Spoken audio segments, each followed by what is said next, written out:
G'day and welcome to Does It Matter? There is a parallel, and a fairly strong one, I think, between Carl Jung's proposition, amongst others, that the unconscious features of consciousness were the dominant features. Neuroscience has tended to confirm that more and more as time has gone by. And that our conscious mind is a smaller component, actually, of our total consciousness, and that basically we ride on the back of a whale and we influence it, but it's the one making most of the decisions despite our influence. And we are not what we think we are as a result. The parallel there is with evolutionary psychology and evolutionary anthropology is much the same. In an era which has been wholly possessed to a large degree in institutions and in much of our humanities and social sciences by the tabula rasa theory that we are blank slates, that we are largely controlled by nurture rather than nature, runs at complete odds with the evidence, the neurological evidence, the evolutionary evidence, even the archaeological evidence stands in firm opposition to that. We're more determined by biology than we are by nurture. That's not to say that nurture hasn't got a huge impact. In fact, there's a beautiful dance at the epigenetic level between how our genes express themselves and the environment. So elements of the environment can trigger our genes to express and behave in particular ways, different ways, depending on. So we're designed to respond to the environment. We're designed to respond to nurture via our determined genes. It's an adaptive response.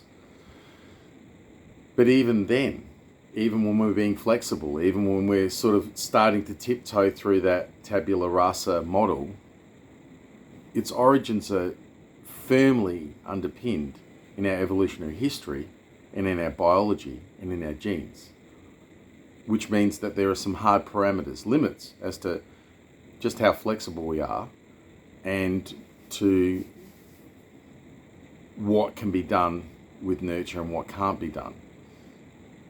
We ignore those things at our peril, much as we ignore the tremendous power of the unconscious at our peril. The reality is that we are primates who evolved in the arboreal forests, and then again on the plains. When we left the trees, we went down onto the plains, into the waterways, into the coasts, and continue to evolve into the creature that we are now. We are the product of both biological adaptation and nature's own direct influences on us, as well as our own gene response rising up. I feel very much strongly that the influence of modernity, postmodernist culture, has a tendency to ignore the deeper, less easily controllable aspects of our nature, our unconscious, and it has a tendency to push quite strongly to resist the profoundly biological nature of much of our thinking, feeling, and being, which ironically reduces our ability to control it. The things that you deny, the things that you are ignorant of, will come back to bite you, well and truly. You will be brought low by the things you don't know. So you absolutely need to understand the nature of your own unconscious and how that functions, and that's a lifelong study in itself, and a wonderful one. I think a profoundly rewarding and enriching one. Scary, sometimes disturbing, often disturbing, but well worth it. The same goes for the study of our evolutionary history and how our biology predicates most of our responses to the universe and to each other. That suggests that both men and women are quite different. We're very different. We're more alike than we're not, but we're still very different, and small differences can make a huge amount. We are 98.5% similar to chimpanzees and about 97% similar to gorillas. So this tiny, tiny percentage of differences creates a creature that can barely use the most rudimentary sign language and has the most rudimentary tool use, and another creature that builds spaceships that go to the moon and Mars and can write, you know, a piece, Dostoevsky's Brothers Karamazov, or you know, Sartre's essays on duality. You know, there's such a profound difference there between us and our nearest primates, and yet there's such a tiny genetic difference. So small differences can make huge differences down the track in our capacities and our perspectives and what we're capable of and what we're not capable of. We ignore those things tremendously. We are deeply biological creatures. And we're also different at an individual level. People vary enormously at an individual level. You only have to look at the recent pandemic to see that there was a very strong genetic influence in that. That's still being studied. In that some people were far more resistant than others. In certain groups, genetic groups, not so much ethnic or population groups, but genetic groups, people possessing of certain particular genes, were more resistant than others. There were physiological markers that made people more or less resistant to COVID as well. And this plays across a whole range of common pathogens that afflict us. So we're very different. Even though we're very, very similar, we're also very different. And the differences can mean life or death. They can mean very important differences for us and may have profound effects on our lives. I think we need to take a big step back from the postmodernist blank slate, tabula rasa, nurture dominant ideas that we have, because they're actually disempowering us. And I know that sounds almost counterintuitive, but it's profoundly true. They are disempowering us because a process that you ignore, you have no influence on at all. A process that you deny, you have no influence over. It continues to influence you. It continues to affect you. You're just going to rationalize its presence in your life. You're going to ignore it where you can, and where you can't, you're going to rationalize it. Humans are very good at rationalizing. So, and the more intelligent you are and the more well-read you are, the better you can rationalize. You can sell yourself a better brand of bullshit. So it's really, really, really important to face unpleasant realities. And there is a certain degree of unpleasantness to the fact that you might have limitations. There might be things you can and can't do. There might be things about yourself that you don't like, but they are things that you have to accept. And I do feel that in terms of dysphoria, all forms of dysphoria, not just transgender dysphoria, but in general dysphoria, much mental illness is deeply seated in our discomfort with ourselves for a multiplicity of reasons. It's a multivariant problem. And our inability to make peace with those differences. To a large degree, because we live in cultures in recent decades that insist on our comfort, that insist that we must be comfortable at all times and that we must not be disturbed, and equate discomfort and being disturbed with harm, with hurt, and damage, and malice even, which is insane. It's so counterproductive because it forces us to turn away from the very powerful evolutionary forces that are guiding us, in-group and out-group dynamics, which I'll talk about in another video. Fascinating. Kin groups versus out-groups, familial groups and how we bond, pair bonding, all of those things are profoundly physical. They are genetic to a large degree, and they are profoundly physiological. And though there's a very, very big nature environmental component, it sits on top of a biological component that you just can't ignore. And we've spent decades in postmodernist cultures, in the West in particular, pushing further and further away from the actual reality of our nature. And that's incredibly dangerous. And I think it leads to the growth of mental illness. It's one of the reasons, anyway, one of the big reasons, that we have a growth in mental illness, depression, we have a growth in dysphoria, transgenderism and such, because manifesting, particularly amongst young girls, in a disproportionate spikes that have no explanation other than a manifestation of cultural anomaly. And where could that possibly come from? I think it comes from the unshackling of previous social norms without any understanding of how those social norms arose. Many of those social norms go back to pre-agricultural times. That means they're not even 10,000 years old. They're probably 100,000 plus years old. They're deep into our evolutionary history. And we have spent the last few decades, in some cases, probably throwing the baby out with the bathwater. Unshackling ourselves from a lot of anachronisms, certainly. But some of those anachronisms are actually buried in our genes and are not going to be so easily disposed of. And so to control them and guide them, and perhaps even one day get rid of them, we're going to have to understand them a lot better than we do. We're also going to have to be very careful because biology is interlinked. Getting rid of one thing can affect another thing very easily, and you might get rid of things that you don't want to get rid of, hence the baby and the bathwater. Culturally, I believe that's what we're doing. By ignoring our evolutionary history, by ignoring the neurological dominance of the unconscious and its curation by the conscious, which is an interesting relationship. I've gone into it in earlier videos, and I'll go into it again further still. Our attention has to be on what is real.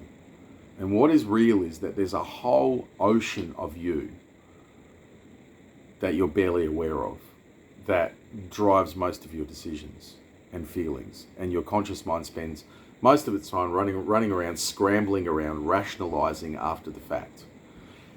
Deeply uncomfortable, it's a fact. It's what happens. We know that. Experiment after experiment has shown it over the last 10 to 15 years. It's not a theory, it's a fact. So obviously Jung's concept of integrating, bringing together the conscious and the unconscious, making the unconscious aware and becoming more aware of the unconscious and how it's driven, and then using the conscious to curate that and vice versa, feeding each other back and forth in a benevolent loop, is probably where we want to be heading, rather than being in denial of just how much control we don't actually currently have. The same goes for understanding our evolutionary underpinnings. We can push back and childishly push back and be children about the fact that we're all individually quite different, that men and women are very different, that there are even differences between population groups, as uncomfortable as that is to acknowledge. There are minor differences between them. I don't think they're important, but they do exist, and they're a good example of variation in genetics. It happens, all right? And to not discuss it for fear of hurting someone's feelings or for fear of feeding bigotry is insane, because that's precisely what you end up doing. You push things pushed under the carpet become toxic. Shouldn't do that. Everything should be open for rigorous, fair, good faith discussion.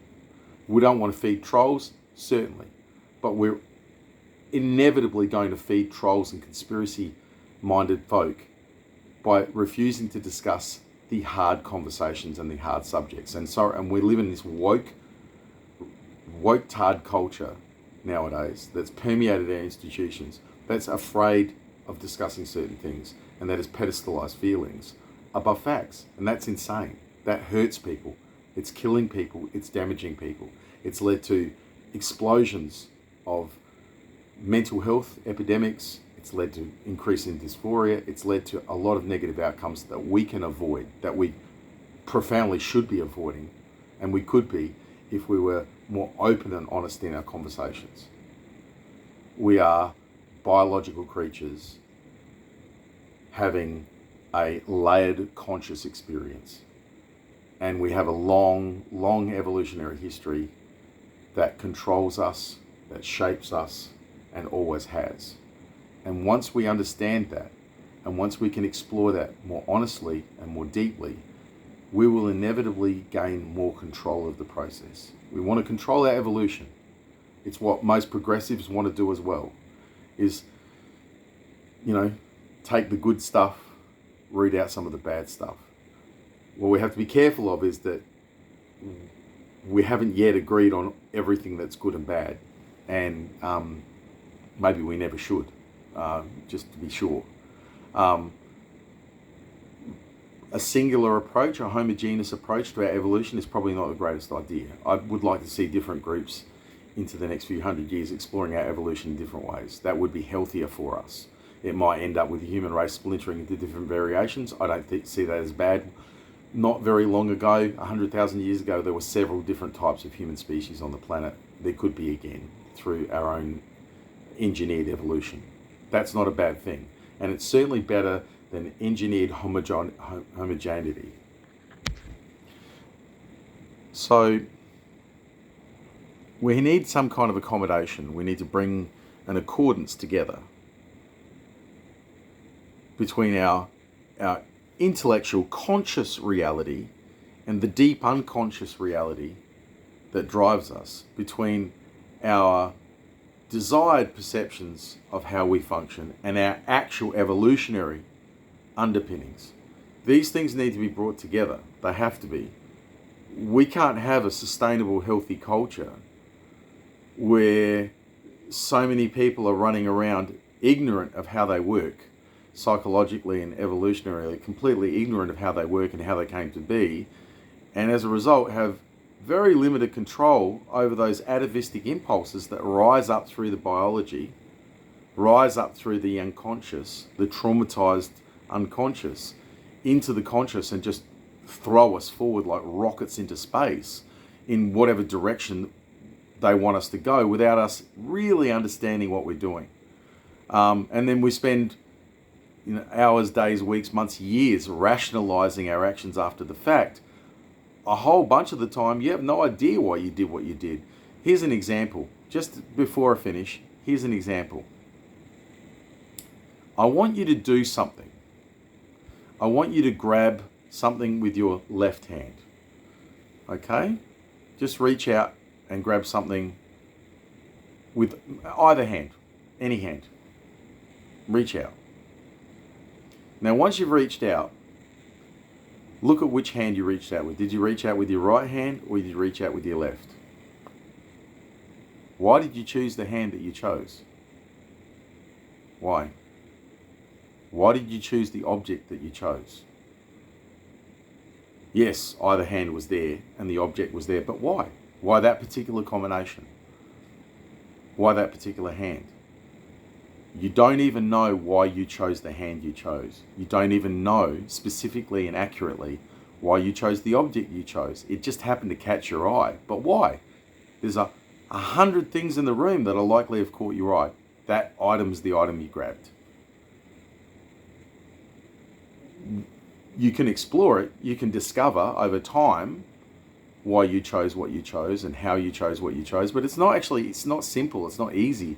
And the more complex our actions become, the more impenetrable they become to obvious and superficial logic and superficial deduction, because we don't always really understand why we do what we do. We just do it, and we take it for granted, and we rationalize it after the fact. If you can't even tell why you used which hand, and why you chose a particular object to grab under a simple instruction, can you imagine how much more nebulous and in the dark you are about more complex things, about why you choose the things that you choose, why you feel the things that you feel, and why you eventually believe the things that you believe? Understanding our biological and evolutionary nature and exploring the unconscious is our only way to truly understand and have any kind of agency over the things that we are, this complex thing that we are within the even more complex, vast universe. Give that a little bit of thought. You're not what you think you are.